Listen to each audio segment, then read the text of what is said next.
আপনি আমার celebrity kissing কিনলে তাহলে কি না, মানুষ আমাদেরকে ভালোবাসে, আমি মানুষকে আমি বিনোদন দিই, প্লাস হচ্ছে শিক্ষামূলক কন্টেন্ট করি। হ্যালো গাইস, সবাই কেমন আছেন? জানি অনেকটা ভালো, কারণ ভালো তো থাকবেন। শীতকালে খানায় আরাম, ঘুমে আরাম, সব দিক দিয়ে আরাম। তো যাই হোক, আজকে যে বিষয়টা দেখাতে চাচ্ছি সেটা হলো আমরা লক্ষ্মীপুরের যে মানবাড়ি বাজারে আমাদের সেলিব্রিটি কন্টেন্ট ক্রিয়েটর আছে, মামা বাগনি এন্টারটেনমেন্ট, যারা সবাই মোটামুটি ভিডিও দেখেন, এগুলো জ্বালা ফেসবুকে ঢুকতে দেখে চিন্তা হলাম মানবাড়ি একটু আইসি অন্য কাজ একটু দেয়া করে যাই।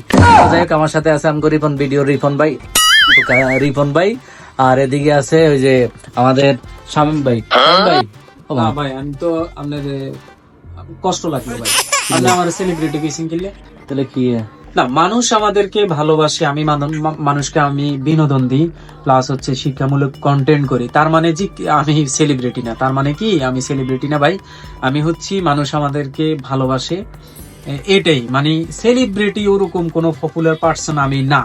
হ্যাঁ, যাক, ওনাকে মানুষ অনেক ভালোবাসে, তবে শুনছি মহিলারা অনেক বেশি ভালোবাসে। তো এখানে আসার পর দেখছি কোনো পুরুষ কাস্টমার নেই ওনার দোকানে, সব মহিলা কাস্টমার। যাক, আল্লাহ ওনাকে দুই চারটা মহিলাকে খেদমত করার তৌফিক দান করুক, আমিন। তো আজকে ভিডিও এই পর্যন্ত। ভাই ভাই, ভিডিও কেন আর বউ দেখলে সমস্যা ভাই, এই কিনলে গিন করেন ভাই, কিনলে আর সংসারটা নষ্ট করানোর মানে কি ভাই? আপনারা আপনারা ব্লগ করেন ঠিক আছে, কিন্তু এই সংসারটা নষ্ট করানোর মানে কি? বিয়ে করছে তো বিয়ে করছি না ভাই, তাহলে ভিডিও কাটে দিই। কাটি দেন। এটা কিন্তু আপলোড করলে কিন্তু আপনারা নারী নির্যাতন মামলা দিব হয়।